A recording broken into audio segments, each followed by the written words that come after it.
I bow to all the seekers of truth.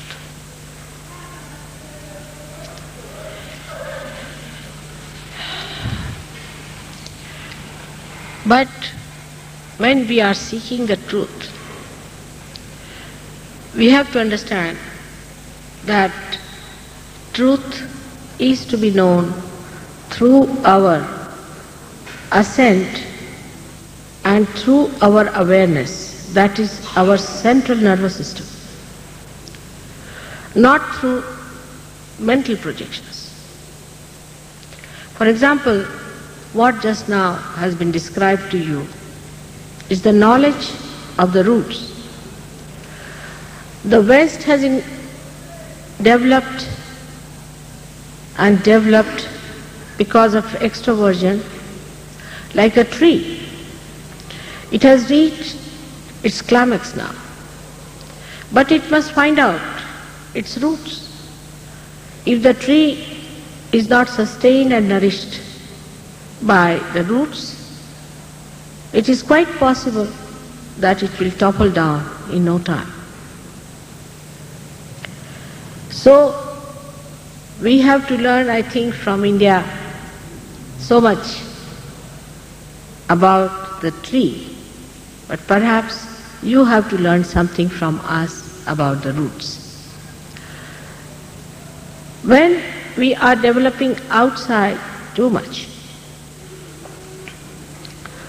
the biggest problem I face is that people take easily to something that is new. They are charmed by anything that is out of the way, something new. But, what's your playing?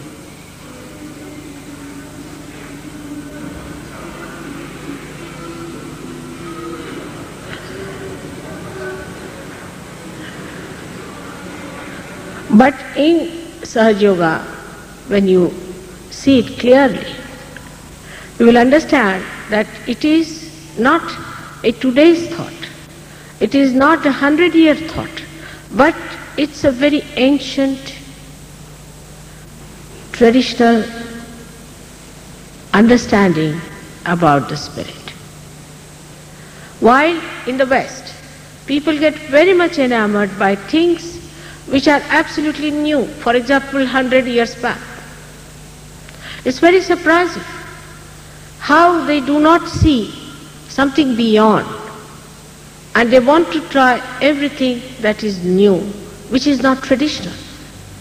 For a country like India, 100 years is yesterday. That you can understand. So if you have to understand anything about the spiritual tradition of India, you have to go far back. And you will be amazed that gradually everything evolved, and whatever came in its way, like Tantrism and all that, was thrown away. Then again it came up, revived, and again it came up. But about 100 years back, we had horrible people coming down who have introduced absolutely ideas of no value to your ascent, but maybe for your descent. Like the other day, I went to Pune. There are some Western educated Indians, and their age must be about 40 years to 50 years, not very old. And I found that they were all suffering from horrible diseases. From diseases like high blood pressure, paralysis, kidney trouble, liver trouble, cirrhosis, all kinds of diseases they had. And when I asked them, how did you develop these diseases? They said, we had a guru and he told us a path by which we went and we got into this trouble. I said, what was the path? What did he tell you? They said, have you heard about Shaktipat? I said, I've never heard. Where did you read it? Where is it written? Nowhere in the tradition it is written, in no book, nowhere. No, there was one book 70-year-old back. Just imagine 70 years. What is 70 years? I am 63. So what is 70 years? One gentleman wrote a book. His name was Vishnu Tirth. I got the book and I was amazed at that book. All that was written was something out of the blue. Arunopai, Tarunopai, some words which are not even Sanskrit words. And then this word Shaktipat was there. And it was written that when sometimes you get this Shaktipat, people start jumping like frogs. And with all the brains intact, people accepted such absurd statements that you just take out your clothes, you start dancing, you start jumping, you behave like a frog. Are we going to become frogs? Use your brains. Are we going to take out our clothes like primitive people? What are we going to do? What are we supposed to get? This evolution up to human level is all right. What is beyond that? What is said? In any book whatsoever, take it Bible or go to Quran or go to any book, Zen, go to Buddhist books of Dhammapad, or you go to any other Shastras like Vedas, they have talked of Kundalini all right. Up to the time of Kabira, which was hardly 1600 years, up to the time of Gyaneshwara was hardly 1200 years. Nobody said these things about Kundalini, that it makes you jump like a frog, or it burns you off, or it gives you blisters. No one has said that. But people believed into these things blindfolded, because perhaps they didn't know, they were naive.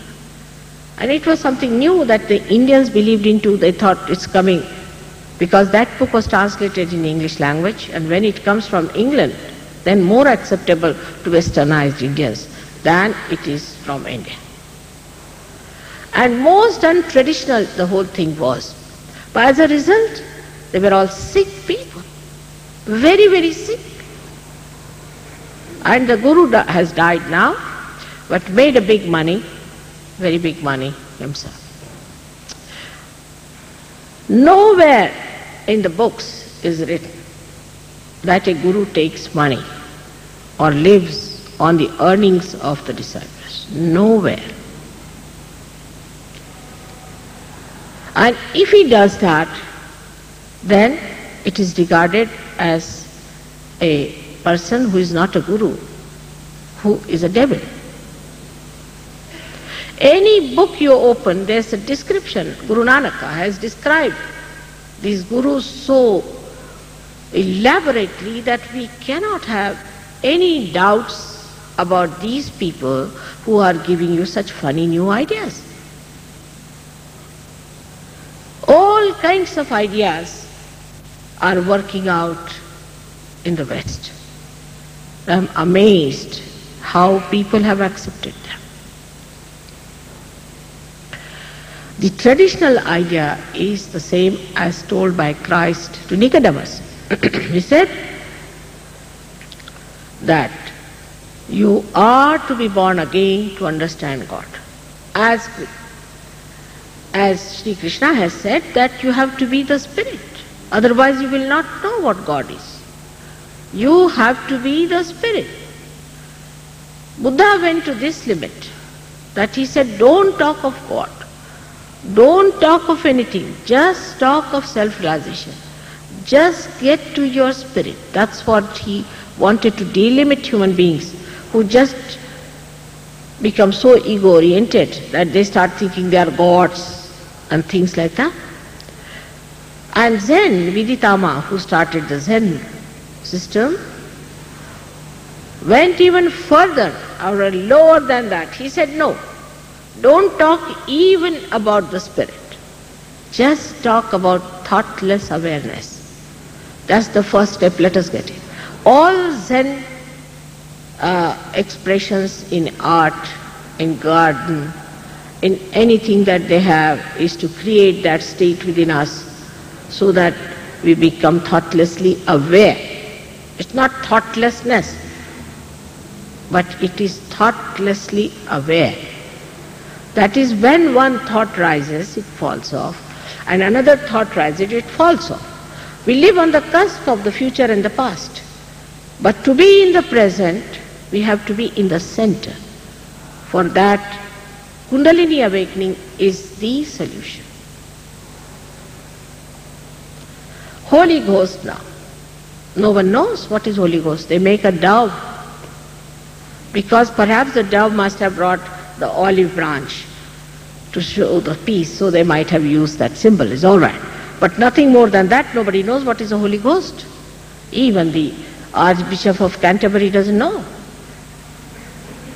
Yes, he was asked, I saw it with my own eyes, I could not have believed it. On the television he was asked, what do you think about Holy Ghost? He says, I am agnostic. So the person who was interviewed is a well-known person. He asks him, then what are you doing here?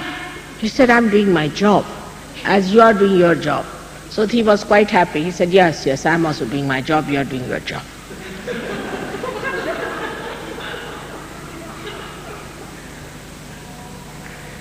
Now the problem is that the way they organized religion, they really tried to bolt Christ into churches.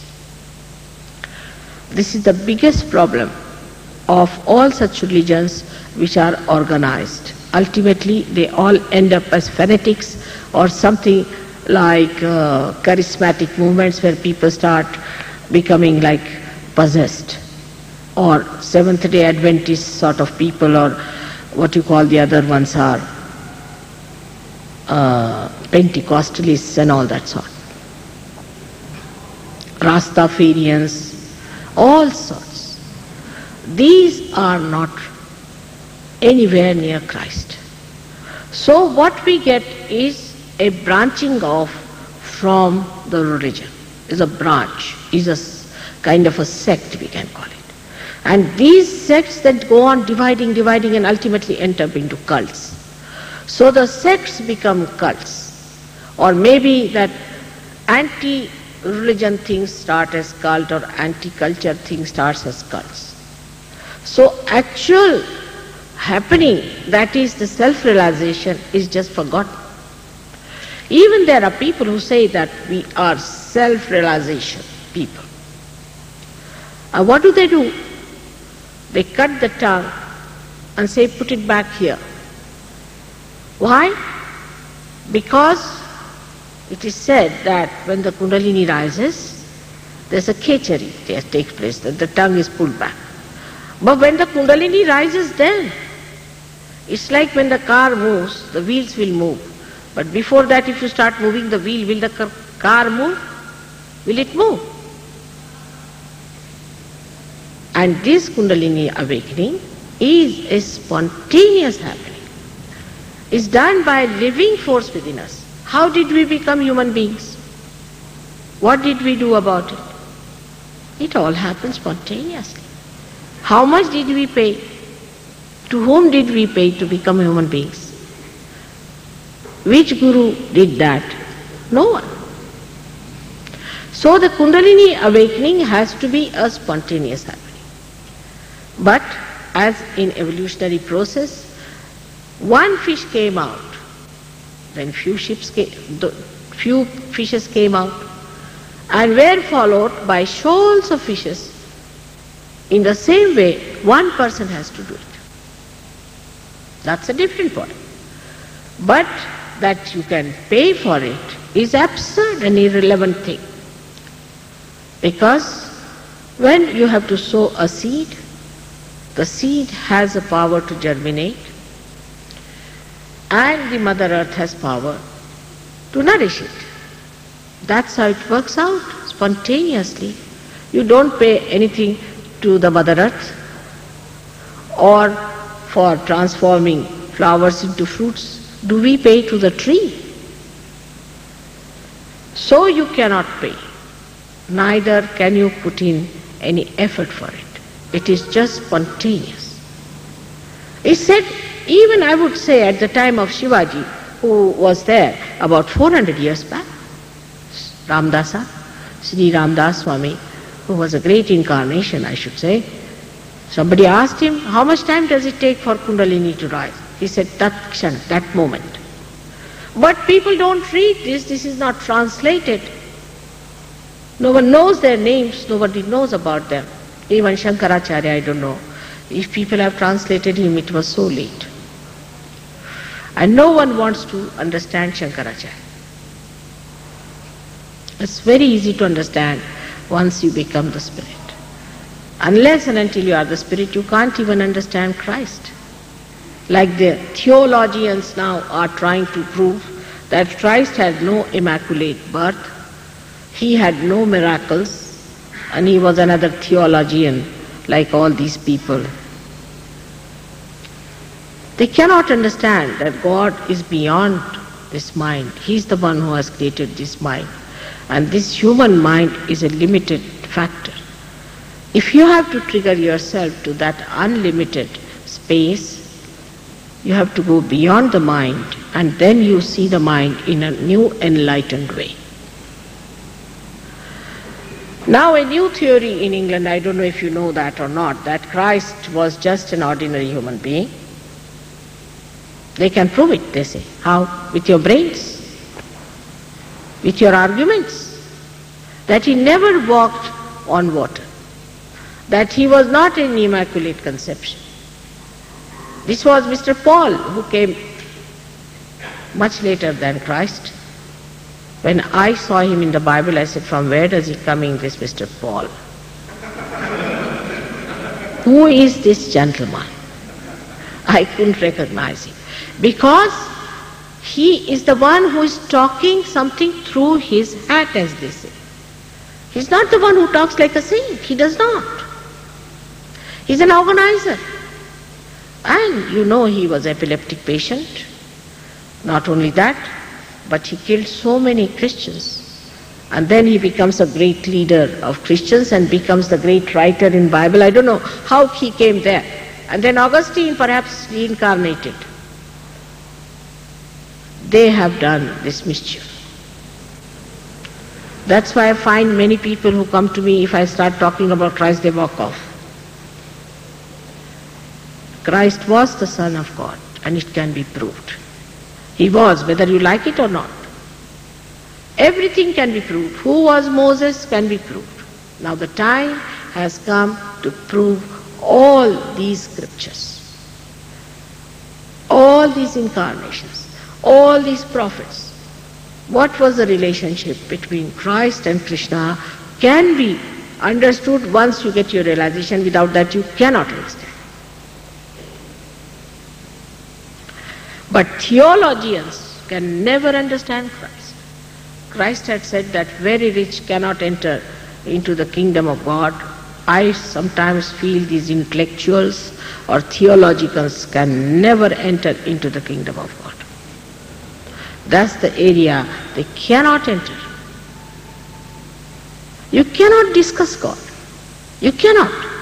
You have to feel your spirit on your central nervous system. As you can feel something hot and cold, you have to feel those divine vibrations in your being. Unless and until that happens, we are living with falsehood and fraudulent things which are just imposed upon us. Anything can be imposed. People are so vulnerable. Like here I find some image is created. Some sort of a funny image is created. Everybody tries to be that.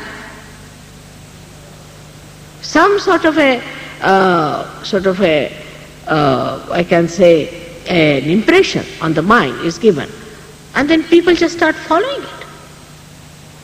Maybe that you do not know what to follow. Maybe that you do not know what to find. But still, one must find out one thing. Anybody who says this is true, you go and see his life. You see him. Is he righteous? Is he a pure personality? Is he what he says? Is he a person who can take you to the kingdom of God? Can he awaken the Kundalini within you?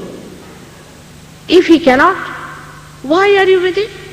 Why are you wasting your time and money with such a person? And also see the disciples. Are the disciples who are, what sort of a life they lead? Are they compassionate? Are they knowledgeable? Are they kind? Or the disciples are like mad people you see going on the street singing the song of their gurus?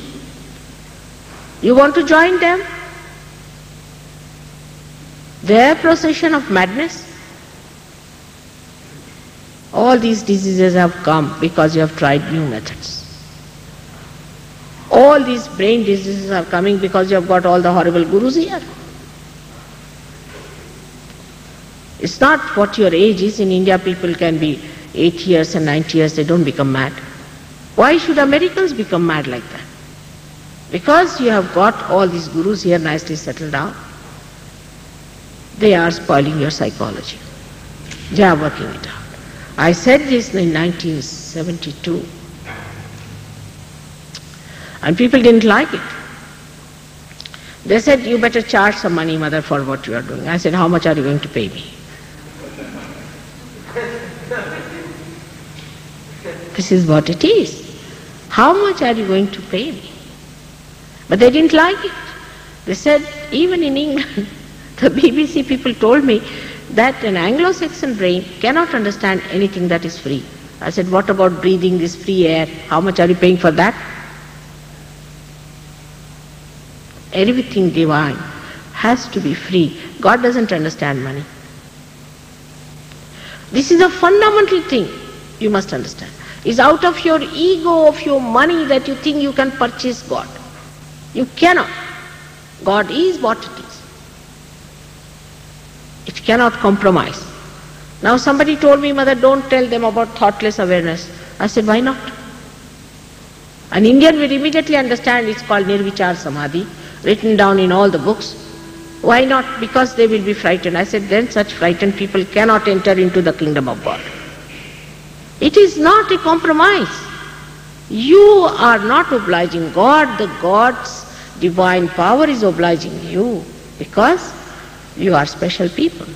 Of course, created by God Himself. Because you are seekers. You are a special category. Because you are seeking beyond, it's God's grace that is going to work it out. People have seen it in their unconscious, despite all the efforts of Paul and Augustine. I went to see a church in Venice and I was amazed. They showed all the disciples sitting, 12 of them, and I saw their kundalini on top of their head, like a red thing coming up. And the grace, of course, they have shown Holy Ghost as a dove as usual, but the grace is falling upon the heads of these. And when they got their realization, they also felt the cool breeze of the Holy Ghost. And they started talking in strange languages. That means people think irrelevant language. It is not an irrelevant language they talk. They don't talk an irrelevant language. They talk the language of the chakras. You'll find the Sahaja Yogis do the same. Now, for example, somebody is there, immediately they will know what chakras are catching. They talk in the language of chakras. If they say somebody has got an agya, means that person is very ego-oriented. But they won't say it's agya. Or maybe the back agya means he's possessed. They talk the language of the chakras, the subtle centers within us. And when they move their hands, they move the energy on your chakras, on your head, like the disciples of Christ move their hands. As you must have heard that they were making funny gestures and people thought they were mad. But first thing one has to know that you are not to depend on any hearsay or whatever bombastic claims people do. You have to yourself experience it. You have to know that it has worked out in you. You are not to be dishonest about it. You have to be very honest to yourself. You have to feel the experience yourself. No use wasting any more life, because this is the last judgment. Your Kundalini is going to judge you. You are going to judge yourself. You are going to correct yourself. You are going to redeem yourself. I will of course counsel you. I will of course comfort you. Also redemption one can do. But it is you who has to know each and everything about it. Like now you have heard Danny. What Danny has talked is very little than what he knows, and even much less than what he can do. In the same way, you should be empowered. The other day, some gentleman interviewed me. He said, "Mother, I don't want to be a guru." I said, "Who wants you to be guru? You are your own guru," means you know what is absolute. You have the full discretion to know what is absolute, what is wrong and what is right. How will you know that a person is a saint or not? How will you find out?